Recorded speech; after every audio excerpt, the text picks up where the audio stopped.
সাহাবায়ে কেরাম পেরেশান হয়ে গেলেন, ইয়া রাসূলুল্লাহ, আল্লাহ যত বড় তার হক আদায় করে ভয় করা সম্ভব না। নবীও পেরেশান হয়ে গেলেন। আল্লাহ পাক জিব্রাইল আমিনকে পাঠায় বলে, নবীরে গিয়ে পেরেশানি দূর করে দাও, আয়াত নতুন করে দিয়া দাও। জিব্রাইল আইসা সান্ত্বনার আয়াত দিয়া বললেন, নবী ইত্তাকিল্লাহা মাস্তাতাতুম, আল্লাহর হক আদায় করে বান্দার ভয় করার প্রয়োজন নাই, বরং বান্দা সাধ্যমতো আল্লাহকে ভয় করবেন। এখন আমি যদি আপনাদের জিজ্ঞাসা করি, আপনারা কারা কারা আল্লাহকে ভয় করেন যদি প্রশ্ন করি, সবাই হাত উঠাবে না? অথচ এখানে বহু আশেকের রাসূল আছে, ফজর পড়ে নাই, জোহর পড়ে নাই, মাগরিব পড়ে নাই, আসর পড়ে নাই, এশাও পড়ে নাই, সেও হাত উঠায় বলবে আমি আল্লাহকে ভয় করি, আমি নামাজ পড়িয়া বলি আল্লাহকে ভয় করি। আপনি দাড়ি কাটিয়া বলেন ভয় করি, আমি দাড়ি রেখে বলি আল্লাহকে ভয় করি। আপনি বেপর্দায় চলেন বলেন আল্লাহকে ভয় করি, আমি পর্দা রক্ষা করিয়া চলার চেষ্টা করিয়া বলি আল্লাহকে ভয় করি। দুই ভয় কি সমান? সমান না। মূলত আপনি ভয় করেনই না, আপনি ভয় জিনিসটা বুঝেনি না। একটা যে মানুষ সাপরে বড় ভয় পায়, সাপকে ভয় পাওয়ার ব্যাখ্যা কি? সে সাপ ধরবে না, সাপ যেখানে থাকবে সেখানেও যাবে না। মাঝে মাঝে ঘুমের মধ্যে বলবে সাপ সাপ ভয়ে। একটা সন্তান মা বাবাকে ভয় করে, প্রমাণ মা বাবার সামনে সন্তান অন্যায় করে না, বেতের বাড়ির ভয়ে। একটা ছাত্র শিক্ষকের ভয় করে, প্রমাণ শিক্ষকের সামনে ছাত্র অন্যায় করে না, বেতের বাড়ির ভয়। ঠিক এই জমিনের মধ্যে যেই বান্দা আমার আল্লাহকে ভয় করবে, ওই বান্দা গলায় ছুরি লাগাবে, দাড়ির মধ্যে অস্ত্র লাগাবে না। হরকে দারত খৌফে হকদার দিল মদম জন্নতুল মাওয়া দেহত উরা মাকাম জুজবা হকচি জে মখাজ ইনসুজা ফজলে উআ মস্তে দর জুমলা জাহা।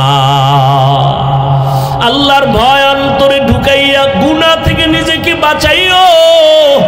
যে আসলে আল্লাহকে ভয় করবে, ওই বান্দা গুনাহ থেকে নিজেকে বাঁচায় রাখবে, গুনাহ করবে না।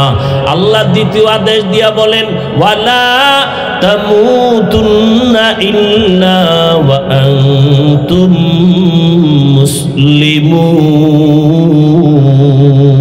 মুসলিমুন। মুসলমান না হইয়া মরিও না। কথাটা আল্লাহ মুমিনকে বলেছেন, এই মুমিন মুসলমান না হইয়া মরিস না। তার মানে ব্যাখ্যা দেওয়ার সময় নাই। আল্লাহ মুমিনকে মুসলমান হইয়া মরতে বললেন, কেমন যেন বোঝা যায় আমি মুমিন হইছি, এখনো মুসলমান হইতে পারি নাই। আল্লাহ অন্য আয়াতে বলেন, ইয়া আইয়ুহাল্লাযীনা আমানু দুখুলু ফিস সিলমি কাফা ওয়া লা তাত্তাবিউ খুতুওয়াতিশ শাইতান ইন্নাহু লাকুম আদুউম মুবিন। ও মুমিনেরা, ইসলামের মধ্যে পরিপূর্ণ প্রবেশ করো। আল্লাহ আরো স্পষ্ট করে আর এক আয়াতে বলেন, ইয়া আইয়ুহাল্লাযীনা আমানু আমিনু বিল্লাহি ওয়া রাসূলিহি। ও মুমিন, আল্লাহর উপরে রাসূলের উপরে ঈমান আনো। আল্লাহ এবং রাসূলের উপরে ঈমান আনার কারণেই তো বান্দা মুমিন। আবার কেন ঈমান আনতে বলে? ঈমানদারদেরকে আল্লাহ ডবল ঈমানের দাওয়াত দিয়া বুঝাইলেন। আমি আল্লাহ যদি মুমিনের ডবল ঈমানের দাওয়াত দিতে পারি, মুসলমান হইয়াও মুসলমানের কালেমার দাওয়াত দিতে পারবে কি পারবে না? আল্লাহ তো গাইবের মালিক। দুনিয়ার মুসলমান হইয়া মুসলমানের প্রশ্ন করে উল্টা পাল্টা ভেজাল লাগায় দিবে। আল্লাহ পাক মুমিনকে ডাবল ঈমানের দাওয়াত দিলেন। কেন? তোমার ঈমানটা দুর্বল। ঈমানদার দাবি করো, তোমার পর্দা ঠিক নাই, পর্দা ঠিক করে তুমি কামেল মুমিন হয়ে যাও।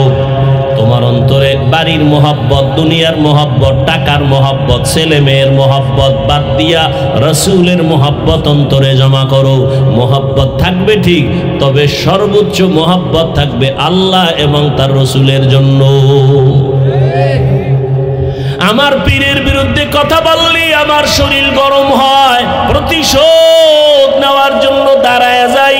ঠিক আমার আল্লাহর বিরুদ্ধে, রসুলের বিরুদ্ধে, ইসলামের বিরুদ্ধে যদি কেউ কথা বলে, তখন আমার শরীর গরম হবে আরো বেশি। এমন গরম হবে যে কাফন লইয়া ময়দানে নামবা, হয়তো গাজী নয়তো শহীদ, তারপরও রসুলের বিরুদ্ধে কোনো কথা বরদাস্ত করা হবে না। ছেলের জন্য প্রতিবাদ করেন, পীরের জন্য করেন, রসুলের বিরুদ্ধে কথা বলে এই বিষয়ে যদি আপনি না করেন, তো বোঝা গেল আপনার ঈমান যায় যায় দিন। কি দিন? যায় যায় দিন। আপনার ঈমান যায় যায় অবস্থা, কচু পাতার পানির উপরে আছে, কোন সময় পড়ে যায় বলা যায় না। আল্লাহ হেদায়েত দান করে। নেতার বিরুদ্ধে কথা বললে কষ্ট লাগে, নেত্রীর বিরুদ্ধে বললে কষ্ট লাগে, রসুলের বিরুদ্ধে, ইসলামের বিরুদ্ধে, কোরআনের বিরুদ্ধে বললে কষ্ট লাগে কিনা এটা হিসাব কইরা আপনার ঈমানের পার্সেন্ট বের করে ফেলেন। সহজ কথা, কোনো ভেজাল নাই। আল্লাহ হেদায়েত দান করেন। আল্লাহ বলেন মুসলমান না হইয়া মরিও না। মানি মুসলমানকে যে আল্লাহর কাছে নিজেকে সুপর্দ করে দেয়, আত্মসমর্পণ করে, আমার কোনো নিজের ইচ্ছা নাই, আমার কোনো মতামত নাই, আল্লাহর মত, রসুলের পথ, এটাই আমার মত আর পথ, এই চিন্তা করিয়া চলবে। আমি মাদ্রাসায় পড়ি না, স্কুলে পড়ি, চিন্তা নাই, আমি রসুলকে মোহাব্বত করি, আমি আল্লাহর হুকুমের সামনে আমি গোলাম হয়ে গেছি, আমার কোনো প্রশ্ন নাই। এই বুঝটা যখন আসিয়া মুসলমান নিজেকে বিলীন করে দিয়া আল্লাহর মোহাব্বতে জীবন চালাবে, ওই বান্দা তখন স্কুলে পড়লেও দাড়ি কাটবে না। রহমতের নবী বলেন, দায়িত্বশীলরা রেডি থাকো, তোমার দায়িত্বের জবাব দিতে হবে। একজন সাহাবী দাঁড়ায় বললেন, ইয়া রাসূলুল্লাহ, আমার অধীনেও কেউ নাই, আমিও কারো অধীনে নাই, আমি একা, আমার মা নাই, বাবা নাই, ছেলে মেয়ে, স্ত্রী কেউ নাই, আমি একা, আমার দায়িত্ব কি? রহমতের নবী বললেন, সাহাবী, আপনি আপনার অঙ্গ প্রত্যঙ্গের দায়িত্বশীল। আল্লাহ দুটো হাত দিছেন একটা ডিউটি করার জন্য, দুটো চোখ দিছেন ডিউটির জন্য, আলাদা কাজ আছে। কিয়ামতের দিন এগুলোর ব্যাপারে আল্লাহ জিজ্ঞাসা করবেন, চোখের ডিউটি পালন করছনি, হাতের ডিউটি পালন করছনি? অনেক গুনাহগারেরা ভয়ে, শাস্তির ভয়ে পালন না করো বলবে করেছি। আল্লাহ তখন জিহ্বাটারে বন্ধ করে হাতকে বলবে, তুই কর, তোর হক আদায় করছিনি। আল-ইয়াওমা নাখতিমু আলা আফওয়াহিহিম ওয়া তুকাল্লিমুনা আইদিহিম ওয়া তাশহাদু আরজুলুহুম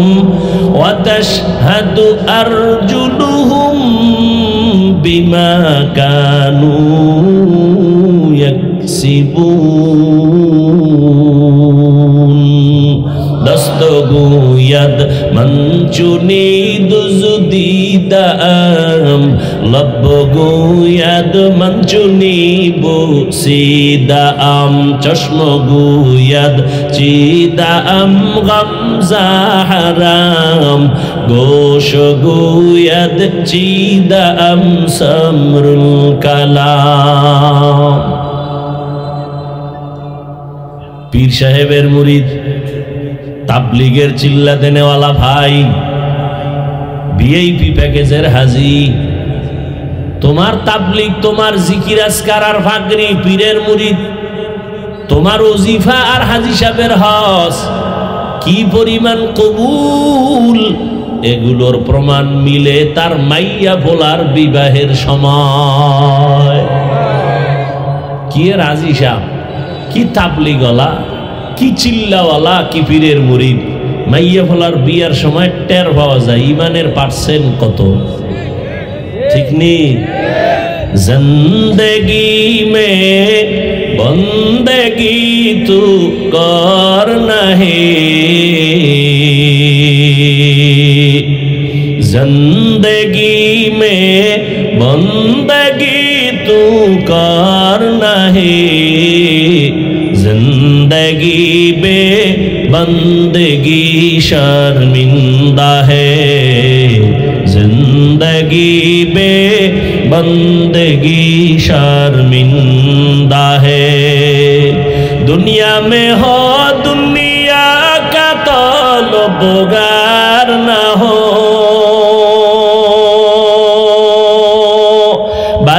दर से गुजर हो खरीदार न हो।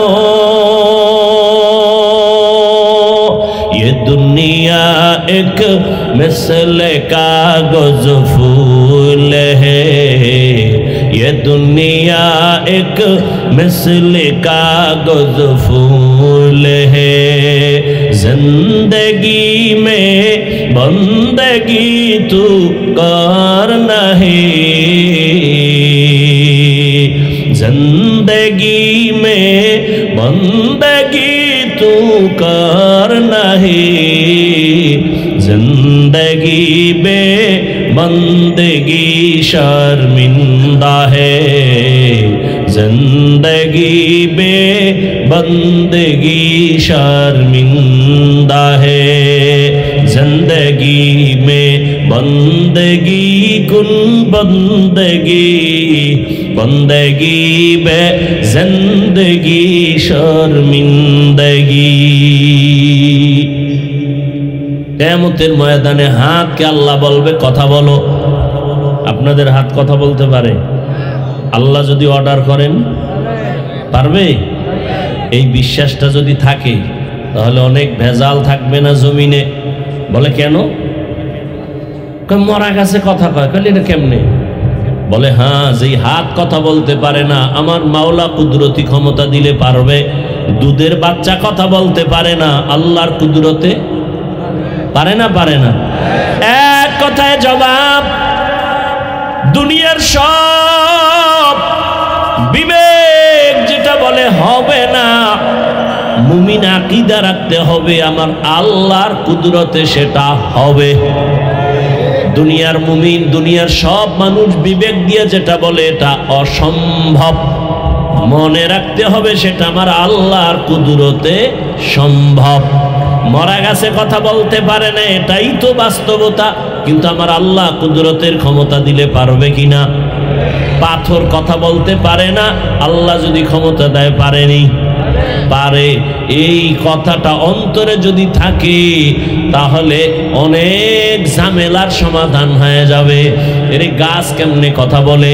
আল্লাহ পাক বলাইলে আল্লাহ বলায় আগুন কথা বলেছে, নমরুদের সাথে আগুন কথা বলেছে, ইব্রাহিমরে আগুনের মধ্যে ফালাইয়া পানি কথা বলে।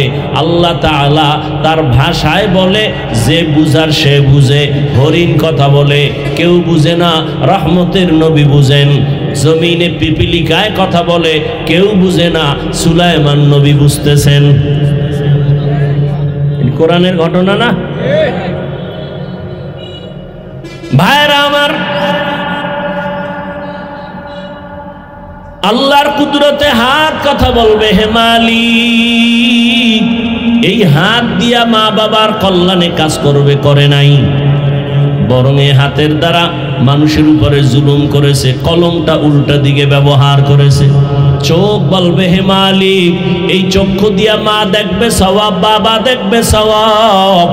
এই চোখ দিয়া কোরআন শরীফ দেখবে সওয়াব, এই চক্ষু দিয়া বাইতুল্লাহ তাকায়া দেখবে সওয়াব, এই চক্ষু দুইটা দিয়া আলেম দেখবে সওয়াব।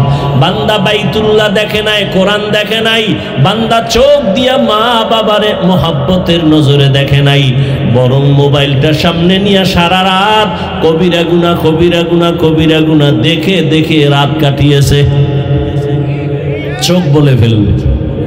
আল্লাহ এভাবে সব হিসাব নিবেন। এজন্য আল্লাহ বলেন, এই মুমিনেরা আমি আল্লাহকে ভয় কর, হক আদায় করে ভয় করার মতো, এবং সতর্কবাণী মুসলমান না হইয়া মরণ বরণ করবি না।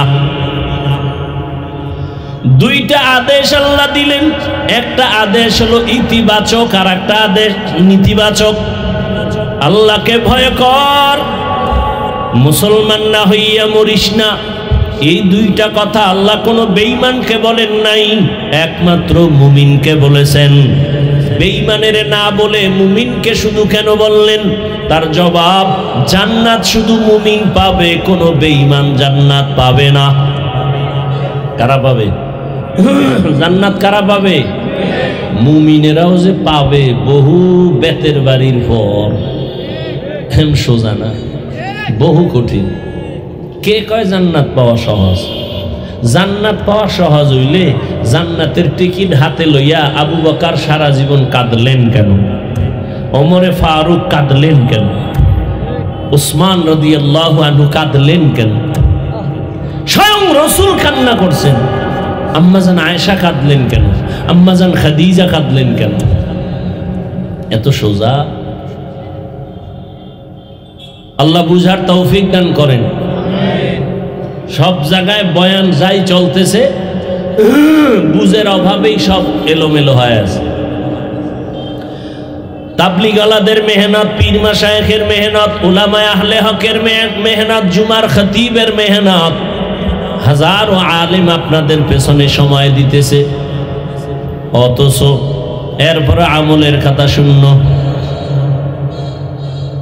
আপনাদের পিছনে সময় দিব কেন? আপনারা তো আল্লাহ মানেন, নবী মানেন, কোরআন মানেন, হাদিস মানেন, আপনাদের বয়ান করার তো কোনো প্রয়োজন ছিল না।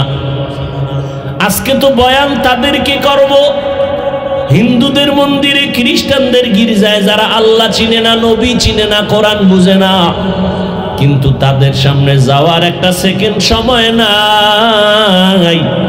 আপনাদের পেছনে সময় দিতে দিতে 12 মাস শেষ। ফজরের পরে, জোহরের পরে, আসরের পরে, মাগরিবের পরে সারা রাত বয়ান। শুধু আমি একা, হাজারো লাখো আলেম আপনাদের পেছনে মেহনত করে, অথচ আপনার আল্লাহ আমার আল্লাহ এক, আপনার নবী আমার নবী। কথা বলেন না কেন? আপনাদের কোরআন আমার কোরআন, আপনাদের ধর্ম আমার ধর্ম, আপনাদের কালেমা আমার কালেমা, আপনাদের কাবা আমার কাবা।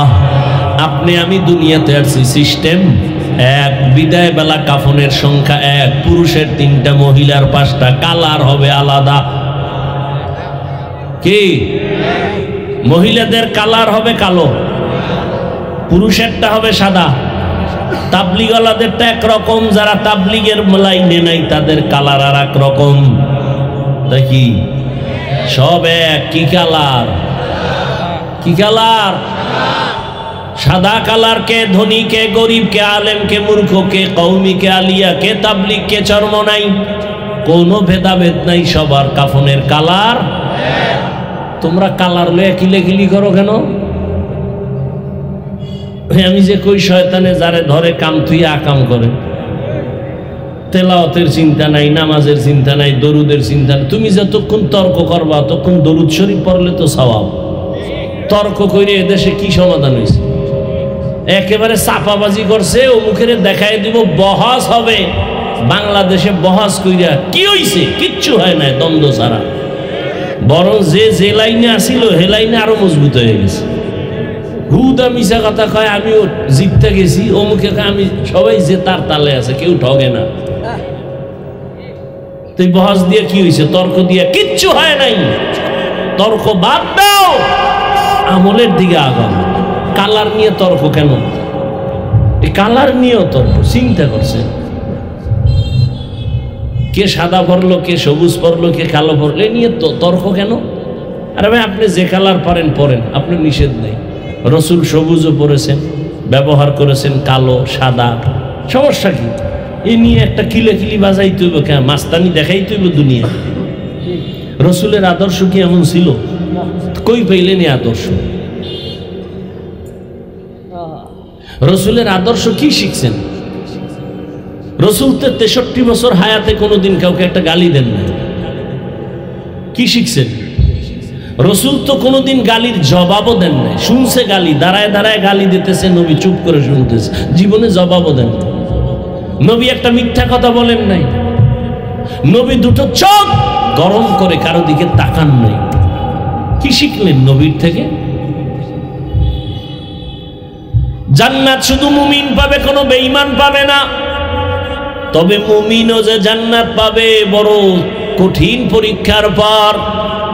কারণ আপনার এই কথা অনেকে শুনছেন, আমি 1 মিনিটে টাচ দিয়া যাই। আপনারা অনেকে জানেন 72 দল জাহান্নামী, 1 দল জান্নাতি, জানেন না? বনি ইসরাইলের 72, মুহাম্মদের উম্মতের আরো 1 দল বেড়ে যাবে। নবী বলেন সবাই জাহান্নামে যাবে, 1 দল জান্নাতে যাবে। এই কথাটা আপনারা অনেক আগের থেকে জানেন, তবে এই কথা জানেন কিনা আমি জানি না, জানলে ভালো, না জানলে আবার বলি। এই যে ৭২ দল জাহান্নামে যাবে, এই ৭২ দল জাহান্নামীদের মধ্যে হিন্দু, বৌদ্ধ, ইহুদি, খ্রিস্টান কেউ নেই, সব হলো মুসলমান। এবার কোন দলে আছেন হিসাব মিলান বাসায় যাইয়া। মোবাইল তো কম চালাইলেন না, আজকের রাতটা না চালাই হিসাব মিলান। করছেন তো আকাম জীবনে, মনের শখ মিটাইয়া করছেন। মনে চাইছে দাড়ি কাটবেন, থাম করে কেটে ফেলছেন। মনে চাইছে পার্কে দৌড় দিবেন, দৌড়। মনে চাইছে নামাজ ছাড়বেন, ছেড়েছেন। আর কত? মানুষের শখের একটা সীমাবদ্ধতা তো থাকা দরকার। আর কত? মরবেন না? ইদানিং কালে বেশি মরে যুবকেরা, আর সুস্থ মানুষ, অসুস্থরা কম মরে। কয়দিনের বাহাদুরি করুন। চোখের সামনে কত আপনজন হারায় ফেলছেন না? আপনাকে এখনো সংকেত দেওয়া হয়নি যে আপনিও রেডি হন। কাফনের কালারও এক, কবরে যে কবরে রাখবে সে কবরের সাইজ। আপনাদের এলাকার কবর এক হাত বড় হবে। কবরে রাখার পরে সবাই চলে যাওয়ার পরে প্রশ্ন হবে তিনটা, তাও এক না? হুজুরদেরটা আলাদা। সবার প্রশ্ন এক, তিনটা প্রশ্ন। রবের পরিচয় দাও, ধর্মের পরিচয় দাও, রাহমাতুল্লিল আলামিনের পরিচয় দাও। আল্লাহ এক, নবী এক, কোরআন এক, কাবা এক, ধর্ম এক, কালেমা এক, কবর এক, কাফন এক, কালার এক, প্রশ্ন এক। তাহলে আপনাদের বয়ান করব কেন? কিন্তু কেন টেন নাই, আপনাদের পেছনে ঘুরতে ঘুরতে ঘুরতে ঘুরতে ঘুরতে ঘুরতে পাগল হয়ে গেছি। ঘুমানোর টাইম নেই, খাওয়ানোর চিন্তা নাই, মাইয়া ভোলার চিন্তা বাদ, উম্মতের পেছনে আলেমরা দৌড়ায়। এজন্যই তো সেদিন ঢাকায় বলেছিলাম, এরে যুবক, এই দুনিয়ায় তুমি যাকে আপন মনে কইরা পেছনে দৌড়াইয়া নামাজ ছাড়ছো, আল্লাহর কসম ও তোর আপন না। ও তোরে জবাই করার জন্য বড় দুশ্মন, তোরে মারার জন্য আলাদা দুশ্মন লাগবে না। তুই যার পিছনে ঘুরো সেই তোরে মেরে ফেলবে যদি বাগে কম পড়ে যায়। ও চান্দাবাজার ধান্দাবাজ, আল্লাহর জাতের কসম, এই দুনিয়ায় তোমার নিঃস্বার্থ আপন একমাত্র উলামায়ে কেরাম। আলেম ছাড়া তোমার কেউ আপন নাই। দেখো না কেমনে বুঝামু, সময় খুব কম। সরকারি বেসরকারি চাকরি করে একজনে, কয় ঘন্টা টাইম চাকরির?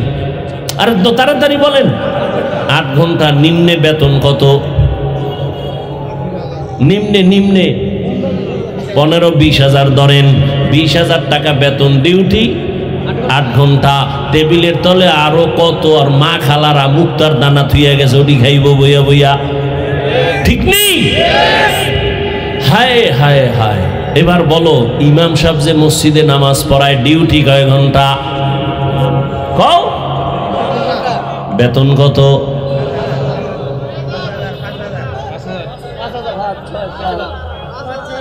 হ্যাঁ লাগাও, একটা কিলে লাগাও। 5,000। শহর এলাকায় একটু বেশি। আচ্ছা বলেন তো, এর থেকে জুলুম দুনিয়াতে আর কোনোটা আছে?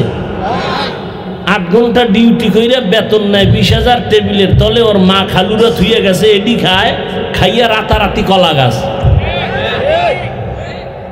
এতদিন রিক্সায় চলছে, আর এখন গাড়ি শুধু না, সামনে খালি পেঁপো আওয়াজ। আর একটা ইমাম 24টা ঘন্টা মসজিদে সময় দেয়, রিমান্ডে রাখে ইমাম রে। একক তো নামাজে না থাকলে রিক্সাওয়ালাও কয় গেছিলেন কই? ইমাম কয় কে তুমি? আমি রিক্সা ড্রাইভার। কিসের পাওয়ার? 5 টাকা বেতন দেই। এরকম বেয়াদব আছে না নাই? দুনিয়াতে এর থেকে জুলুম আর কি হতে পারে? বিবেক কই? সভাপতি দেয় কত? মাসে 100। বাকি কত? কয় 13 মাস। সেক্রেটারি বেতন কত? কয় 50 টাকা দেয়। বেশি দেওয়া যাইব না, তাহলে সভাপতির উপরে উঠতে যাইব। বেশি দেওয়া যাইব না, সভাপতি যা দিবে এর অর্ধেক 50। এই সভাপতি। আর ওয়ার্ডের মেম্বার হবে, এই জন্য রাতে হাতিয়া মারছে 2 কোটি। কথা কয় না? খালি একটা মেম্বারের পদ নিবে, হইতে পারে কিনা এটার খবর নাই, খালি পদটা নিয়ে দাঁড়াইবে, এতে 2 কোটি নাই। আর ইমামের বেতন 100 টাকা, তাও ঠিক মতো দেয় না। ওই আমি মসজিদে নামাজ পড়াইতাম ছাত্র জীবনে, তো সেক্রেটারি টস করতাম, তো টাকা টাকা তেমন আর টেনশন, মাঝে মাঝে কইতাম ওই সেক্রেটারি সব বেতন দিকমন দেন না, কয় আমার ঘরে চাউল নাই। আমি একদিনকে, আপনি তো মসজিদের টাকা দিয়ে চাউল খান? ঠিকই আল্লাহর কুদরত পরে শুনছি, আমি চলে আসছি অনেক পরে শুনছি মরে গেছে, মদ পান কইরা ওই অবস্থায় মারা গেছে। এবার সেক্রেটারি, আল্লাহ হেদায়াত দান করে। এই যে 5,000 টাকা দিলেন, 24 ঘন্টা রিমান্ডের মাইরে রাখলেন ইমামরে, কোনদিন ইমাম সাহেব কারোর সাথে খারাপ ব্যবহার করছে? যখনই দোয়া করে ইমাম সাহেব আলাদা কইরা কোনো দোয়া করে নাই যে কওমি ওয়ালারে মারো, আলিয়া ওয়ালারে বাঁচাও, সবার জন্য দোয়া করে আল্লাহ সবাইরে সুস্থ করো, দোকানওয়ালাদের ব্যবসায় বরকত দাও, কবরওয়ালাদের জান্নাত দাও। কোনোদিন একটা গালিও দেয় না, কোনোদিন নামাজে ঝামেলাও করে না, বরদোয়াও করে না। এজন্যই বললাম উলামায়ে কেরাম এই জাতিকে যা দিয়েছে, দুনিয়ার কেউ জাতিকে নিঃস্বার্থভাবে তা দেয় নাই। তুমি যার পিছে ঘুরে নামাজ ছাড়ছো, সে কেমন স্বার্থপর জানোনি? স্বার্থে যদি আঘাত লাগে, দল থেকে নাম কাটবে না, কল্লা পর্যন্ত কেটে দিবে। গোপন মিটিং করবে, গোপন মিটিং করে বস কি খবর, কয় ওরে মাইনাস কর। কেন? আমার ভাগে কম পড়ে গেছে, তাড়াতাড়ি ওরে মাইনাস কর। তাহলে তোমারে মারার জন্য আলাদা শত্রু লাগবে? তোমার বন্ধু যথেষ্ট। আল্লাহ সবাইকে হেদায়াত দান করুন। বেয়াদবি ক্ষমা চাই, বারবার ক্ষমা চাই, আমার ব্যক্তিগত স্বার্থ না, আমি তোমার কল্যাণকামী, কলিজা দিয়া মোহাব্বত করি, না হয় এই কথা বলতাম না। সুলাইমান বিলকিসের কথা কয়ে চলে যাইতাম, কিন্তু কথা তো প্রত্যেকটা বলতেছি, কলিজা ছিদ্র হয়ে যাইতেছে, আর আমি ওর দিকে আঘাত কইরেই কথা বলতেছি। দেখিনি মানুষগুলো একটু দিনের দিকে আসে কি? আমি একবারও, এই যে বলতেছি, বয়ান করলাম প্রায় 1 ঘন্টা, আমি একবারও কি বলছি পাঁচকল্লি বড় আমার মতো? বলো, এই বাংলাদেশে যারা পীর মানে না, ওলিয়া উলিয়া মানে না, সারা বাংলাদেশে আমি কসম খেয়ে বলি, যারা পীর মানে না, ওলিয়া উলিয়া মানে না, এই কথা যারা বলবে, আমি চ্যালেঞ্জ করে কোরআনের শপথ করিয়া আল্লাহর উপরে কসম করে বলবো, তারা কোরআন মানে না, বুখারী শরীফ মানে না। এরা এমন ভণ্ডের ভণ্ড, এদের যারা ভণ্ড বলবে না, আল্লাহর কসম তারাও ভণ্ড। কোন মায়ের সন্তানের শক্তি নাই আমার এই কথার কাউন্টারে কেউ দাঁড়াবো ইনশাআল্লাহ। আমি তো বলে গেলাম কসম আল্লাহ, যারা বলে আমরা ওলিয়া উলিয়া মানি না, পীর মানি না, ওরা কোরআন মানে না, বুখারী শরীফ মানে না, ওরা এমন ভণ্ড, ওদের যারা ভণ্ড বলে না তারাও ভণ্ড। ভাইরা আমার, আল্লাহ বলেন আমাকে ভয় করো, হক আদায় করে, হাক্কা তুকাতি। সাহাবায়ে কেরাম পেরেশান হয়ে গেলেন, ইয়া রাসূলুল্লাহ, আল্লাহ যত বড় তার হক আদায় করে ভয় করা সম্ভব না। নবীও পেরেশান হয়ে গেলেন। আল্লাহ পাক জিবরাইল আমিনকে পাঠায় বলেন, নবীরে গিয়ে পেরেশানি দূর করে দাও, আয়াত নতুন করে দিয়া দাও।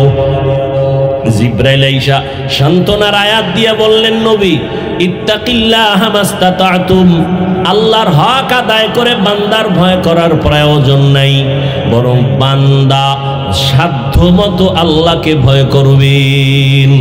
এখন আমি যদি আপনাদের জিজ্ঞাসা করি, আপনারা কারা কারা আল্লাহকে ভয় করেন, যদি প্রশ্ন করি, সবাই হাত উঠাবে না? অথচ এখানে বহু আশেকের রাসূল আছে, ফজর পড়ে নাই, জোহর পড়ে নাই, মাগরিব পড়ে নাই, আসর পড়ে নাই, এশাও পড়ে নাই, সেও হাত উঠায় বলবে আমি আল্লাহকে ভয় করি। আমি নামাজ পড়িয়া বলি আল্লাহকে ভয় করি। আপনি দাড়ি কাটিয়া বলেন ভয় করি, আমি দাড়ি রেখে বলি আল্লাহকে ভয় করি। আপনি বেপর্দায় চলেন বলেন আল্লাহকে ভয় করি, আমি পর্দা রক্ষা করিয়া চলার চেষ্টা করিয়া বলি আল্লাহকে ভয় করি। দুই ভয় কি সমান? সমান না। মূলত আপনি ভয় করেনই না, আপনি ভয় জিনিসটা বুঝেনি না। একটা যে মানুষ সাপরে বড় ভয় পায়, সাপকে ভয় পাওয়ার ব্যাখ্যা কি? সে সাপ ধরবে না, সাপ যেখানে থাকবে সেখানেও যাবে না। মাঝে মাঝে ঘুমের মধ্যে বলবে সাপ সাপ ভয়ে। একটা সন্তান মা বাবাকে ভয় করে, প্রমাণ মা বাবার সামনে সন্তান অন্যায় করে না বেতের বাড়ির ভয়ে। একটা ছাত্র শিক্ষকের ভয় করে, প্রমাণ শিক্ষকের সামনে ছাত্র অন্যায় করে না বেতের বাড়ির ভয়। ঠিক এই জমিনের মধ্যে যেই বান্দা আমার আল্লাহকে ভয় করবে, ওই বান্দা গলায় ছুরি লাগাবে, দাড়ির মধ্যে অস্ত্র লাগাবে না। हर के दारत खौफे हकदार दिल मदहम जन्नतुल मअवा देहत उरा मकाम जुज़बा हक़ची ज़े मखाज़ इंसो जा फज़ले उआ मस्ते दर जुमला जहां। আল্লাহর ভয় অন্তরে ঢুকাইয়া গুনাহ থেকে নিজেকে বাঁচাইও। যে আসলে আল্লাহকে ভয় করবে ওই বান্দা গুনাহ থেকে নিজেকে বাঁচায় রাখবে, গুনাহ করবে না। আল্লাহ দ্বিতীয় আদেশ দিয়া বলেন ওয়ালা তামুতুন্না ইল্লা ওয়া আনতুম মুসলিমুন। মুসলমান না হইয়া মরিও না। কথাটা আল্লাহ মুমিনকে বলেছেন, এই মুমিন মুসলমান না হইয়া মরিস না। তার মানে ব্যাখ্যা দেওয়ার সময় নাই। আল্লাহ মুমিনকে মুসলমান হইয়া মরতে বললেন, কেমন যেন বোঝা যায় আমি মুমিন হইছি এখনো মুসলমান হইতে পারি নাই। আল্লাহ অন্য আয়াতে বলেন ইয়া আইয়ুহাল্লাযীনা আমানু দুখুলু ফিস সিলমি কাফা ওয়া লা তাত্তাবিউ খুতুওয়াতিশ শাইতান ইন্নাহু লাকুম আদুউম মুবিন। ও মুমিনেরা ইসলামের মধ্যে পরিপূর্ণ প্রবেশ করো। আল্লাহ আরো স্পষ্ট করে আর এক আয়াতে বলেন ইয়া আইয়ুহাল্লাযীনা আমানু আমিনু বিল্লাহি ওয়া রাসূলিহি। ও মুমিন আল্লাহর উপরে রাসূলের উপরে ঈমান আনো। আল্লাহ এবং রাসূলের উপরে ঈমান আনার কারণেই তো বান্দা মুমিন। আবার কেন ঈমান আনতে বলে? ঈমানদারদেরকে আল্লাহ ডবল ঈমানের দাওয়াত দিয়া বুঝাইলেন। আমি আল্লাহ যদি মুমিনের ডবল ঈমানের দাওয়াত দিতে পারি, মুসলমান হইয়াও মুসলমানের কালেমার দাওয়াত দিতে পারবে কি পারবে না? আল্লাহ তো গাইবের মালিক। দুনিয়ার মুসলমান হইয়া মুসলমানের প্রশ্ন করে উল্টা পাল্টা ভেজাল লাগায় দিবে। আল্লাহ পাক মুমিনকে ডাবল ঈমানের দাওয়াত দিলেন। কেন? তোমার ঈমানটা দুর্বল। ঈমানদার দাবি করো, তোমার পর্দা ঠিক নাই, পর্দা ঠিক করে তুমি কামেল মুমিন হয়ে যাও। তোমার অন্তরে বাড়ির মোহাব্বত, দুনিয়ার মোহাব্বত, টাকার মোহাব্বত, ছেলে মেয়ের মোহাব্বত বাদ দিয়া রাসূলের মোহাব্বত অন্তরে জমা করো। মোহাব্বত থাকবে ঠিক, তবে সর্বোচ্চ মোহাব্বত থাকবে আল্লাহ এবং তার রাসূলের জন্য। আমার পীরের বিরুদ্ধে কথা বললি আমার শরীর গরম হয়, প্রতিশোধ নেওয়ার জন্য দাঁড়ায় যাই। ঠিক আমার আল্লাহর বিরুদ্ধে, রাসূলের বিরুদ্ধে, ইসলামের বিরুদ্ধে যদি কেউ কথা বলে, তখন আমার শরীর গরম হবে আরো বেশি। এমন গরম হবে যে কাফন লইয়া ময়দানে নামবা, হয়তো গাজী নয়তো শহীদ, তারপরও রাসূলের বিরুদ্ধে কোনো কথা বরদাস্ত করা হবে না। ছেলের জন্য প্রতিবাদ করেন, পীরের জন্য করেন, রাসূলের বিরুদ্ধে কথা বলে এই বিষয়ে যদি আপনি না করেন, তো বোঝা গেল আপনার ঈমান যায় যায় দিন। কি দিন? যায় যায় দিন। আপনার ঈমান যায় যায় অবস্থা, কচু পাতার পানির উপরে আছে, কোন সময় পড়ে যায় বলা যায় না। আল্লাহ হেদায়েত দান করে। নেতার বিরুদ্ধে কথা বললে কষ্ট লাগে, নেত্রীর বিরুদ্ধে বললে কষ্ট লাগে, রাসূলের বিরুদ্ধে, ইসলামের বিরুদ্ধে, কোরআনের বিরুদ্ধে বললে কষ্ট লাগে কিনা এটা হিসাব কইরা আপনার ঈমানের পার্সেন্ট বের করে ফেলেন। সহজ কথা, কোনো ভেজাল নেই। আল্লাহ হেদায়েত দান করেন। আল্লাহ বলেন মুসলমান না হইয়া মরিও না। মানি মুসলমানকে যে আল্লাহর কাছে নিজেকে সুপর্দ করে দেয়, আত্মসমর্পণ করে, আমার কোনো নিজের ইচ্ছা নাই, আমার কোনো মতামত নাই, আল্লাহর মত, রসুলের পথ, এটাই আমার মত আর পথ, এই চিন্তা করিয়া চলবে। আমি মাদ্রাসায় পড়ি না, স্কুলে পড়ি, চিন্তা নাই, আমি রসুলকে মোহাব্বত করি, আমি আল্লাহর হুকুমের সামনে আমি গোলাম হয়ে গেছি, আমার কোনো প্রশ্ন নাই। এই বুঝটা যখন আসিয়া মুসলমান নিজেকে বিলীন করে দিয়া আল্লাহর মোহাব্বতে জীবন চালাবে, ওই বান্দা তখন স্কুলে পড়লেও দাড়ি কাটবে না। এই জন্যই কিন্তু আমি এই যে বয়ান করছি, একবারও বলি নাই তুমি পীরের কাছে যাও, তাবলিগে যাও, টুপি লও, কওমিতে যাও, বলি নাই। কেন? আমার দরকার নাই। আমি বলতে চাই, স্কুলে পড়ো, তোমাকে ধন্যবাদ, তুমি কলেজে পড়ো, তোমাকে ধন্যবাদ, তুমি চাকরি করো, ব্যবসা করো, ধন্যবাদ। আমি দোয়া করে গেলাম, তুমি ডাক্তার হও, তুমি ইঞ্জিনিয়ার হও, তুমি প্রফেসর হও, তুমি একজন চাকরিজীবী হও, তুমি একজন ব্যবসায়ী হও, তবে একটা ছোট আমার দাবি, তুমি বেয়াদব হইও না। তোমার ব্যবহারে, আচরণে কোনোদিন যেন মা বাবা কষ্ট না পায়, শিক্ষক যেন কষ্ট না পায়, ওলামায়ে কেরাম যেন কষ্ট না পায়। কারণ এই তিন জায়গার কষ্ট তোমার জন্য জীবন ধ্বংসের কারণ হবে। মা বাবায় কষ্ট পেলে বরদোয়া অটোমেটিক চলে আসবে, বরদোয়া করা লাগে না। তোমার ব্যবহারে কষ্ট পেয়ে যদি মা বাবা বলে, আহ, এই আগুন তোর কপালে লাগলে তুই শেষ। শিক্ষক যদি ছাত্রের ব্যবহারে কষ্ট পায়, আহ বলে, নিঃশ্বাস ছাড়ে, ওই নিঃশ্বাসটা যদি কপালে লাগে, ছাত্রের লেখাপড়া শেষ। আলেমের অন্তরে কষ্ট দেওয়ার পরে যদি আহ বইলা দুঃখ করে, আর ওই আহ শব্দ গিয়ে তোমার কপালে লাগে, তোমার জিন্দেগির আদর্শ চরিত্র শেষ। এই জন্য বলছি রে যুবক, স্কুলে পড়ো, কলেজে পড়ো, চাকরি করো, ব্যবসা করো, মা বাবার দোয়া নিয়ে চলো, শিক্ষকের দোয়া নিয়ে চলো, উলামায়ে কেরামের পরামর্শ নিয়ে নবীর আদর্শ মেনে চলো। এবার বলবে এটা কেমন করে সম্ভব? এবার আমাকে তুমি সত্য কথার জবাব দাও। তোমার মতো যুবক জীবনেও মাদ্রাসায় পড়ে নাই, আলিফ বাতাও পড়ে নাই, বলো তোমার মতো যুবক এখন স্কুলে পড়ে, কলেজে পড়ে, চাকরি করে, ব্যবসা করে, রাস্তায় গাড়ি চালায়, সত্য কথা বলো, এদের মধ্যে পাঁচ বেলার নামাজি আসেনি? আছে? এবার তোমার বিবেকের কাছে প্রশ্ন, বাবা বলো তুমি কেন পারবা না? অবশ্যই তোমার কপালে কারো বরদোয়া লাগছে, না হয় তোমার মতো যুবক স্কুল কলেজে পড়িয়া নামাজ পড়ে, বলো তুমি কেন পারো না? তোমার মতো যুবক কৃষি কাজ করে, নামাজ বাদ দেয় না, বলো তুমি কেন পারো না? তোমার মতো যুবক ব্যবসা করে, চাকরি করে, নামাজ ছাড়ে না, বলো তুমি কেন পারো না? তোমার মতো যুবক দেখো র্যাব, আর্মি, পুলিশ, বিডিআরের চাকরি করে, নামাজির অভাব নাই, তুমি কেন পারো না? তোমার মতো যুবক আজকে তাকায় দেখো ডাক্তার, প্রফেসর, ইঞ্জিনিয়ার, পাঁচ বেলার নামাজি, অভাব নাই, বলো তুমি কেন পারো না? ও পর্দার আড়ালের আম্মা জানেরা, বোনেরা, আপনার মতো কত মা এই জমিনে এখন আছে, বেপর্দায় চলে না, নামাজ ছাড়ে না, মোবাইলে সময় নষ্ট করে না, স্বামীর মাল হেফাজত করে, খেয়ানত করে না, আপনি কেন পারবেন না? আপনার মতো কত মা এখনো আছে, আপনি তওবা করেন। আর একটা সন্তান আল্লাহ দিছেন, আদর্শ ডাক্তার বানান, আদর্শবান ইঞ্জিনিয়ার বানান, আদর্শবান প্রফেসর বানায় দেন, আপনার জীবনটা ধন্য। মরার পরও সন্তান দোয়া করবে। ও পর্দার আড়ালের মা, আপনাদের অবদানের কারণে, দোয়ার কারণে এই দুনিয়ায় সব সন্তান ভালো হয়েছে, ভালো হয়েছে, গাছ ভালো, ফল ভালো। মা আদর্শওয়ালা যদি হয়, সন্তান ভালো হয়। এসপি সাহেবের ব্যবহার ভালো, উদ্দেশ্য খবর নেন, তার মা ভালো।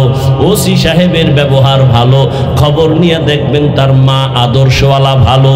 এই জন্যই সন্তান ভালো। এরে আম্মা জানেরা, আপনাদের সন্তানগুলোকে জেনারেল লাইনে পড়ায়া নামাজি বানায়া দেন, আপনার সন্তানটাকে কোরআন পড়ায়া দেন। স্কুলে পড়বে, ডাক্তার হইয়াও কোরআন পড়িয়া মা বাবার জন্য দোয়া করবে, ইঞ্জিনিয়ার হলেও কোরআন পড়ে মা বাবার জন্য দোয়া করবে। এখনো সময় আছে, তওবা করে নেন।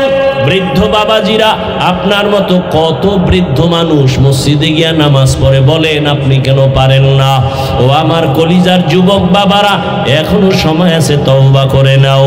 জীবনে তো অন্যায় কম করো নাই, মনের শখ মিটাইয়া কইরা কত নামাজ সারলা, বেপরদায় চললা।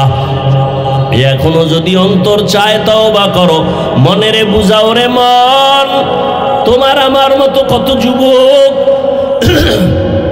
জেনারেল লাইনে থাকিয়া, স্কুল কলেজে পড়িয়া, চাকরি করিয়া নামাজ সারে না, মা বাবার সাথে বেয়াদবি করে না, শিক্ষকের দোয়া নিয়া, উলামায়ে কেরামের দোয়া নিয়া চলতেছে। ও আল্লাহ, আমি কেন পারবো না? আজকে থেকে তৈরি হয়ে গেলাম, জীবনে আর মা বাবারে কষ্ট দিব না, শিক্ষকের সাথে বেয়াদবি করব না, উলামায়ে কেরামের দোয়া নিয়া, পরামর্শ নিয়া, নবীজির তরিকা আদর্শ মেনে চলবো। তওবা করার মতো যদি কারো অন্তর তৈরি হয়, মুনাফিকি যদি অন্তরে না থাকে, খাঁটি মুসলমান হইয়া মা বাবার দোয়া, শিক্ষকের দোয়া, উলামায়ে কেরামের পরামর্শ নিয়া, নবীজির আদর্শ মেনে বাকি জীবনটা কাটায় দিব। তওবা করার মতো যদি কারো অন্তর তৈরি হয়, মুনাফিকি না থাকে, খাঁটি তওবার নিয়ত যাদের আছে, আল্লাহর মোহাব্বতে দুটো হাত আমার আল্লাহকে দেখায় দাও। আয় আল্লাহ, তওবা কবুল করে নেন। আয় আল্লাহ, আমাদের তওবার উপরে মজবুত হইয়া মরণ পর্যন্ত চলার তৌফিক দান করেন, সুন্নাতওয়ালা জিন্দেগি দান করেন। মা বাবার দোয়া নিয়া, শিক্ষকের দোয়া নিয়া, উলামায়ে কেরামের পরামর্শ নিয়া, নবীজির আদর্শ সুন্নাত অনুযায়ী চলার তৌফিক দান করেন। আমিন।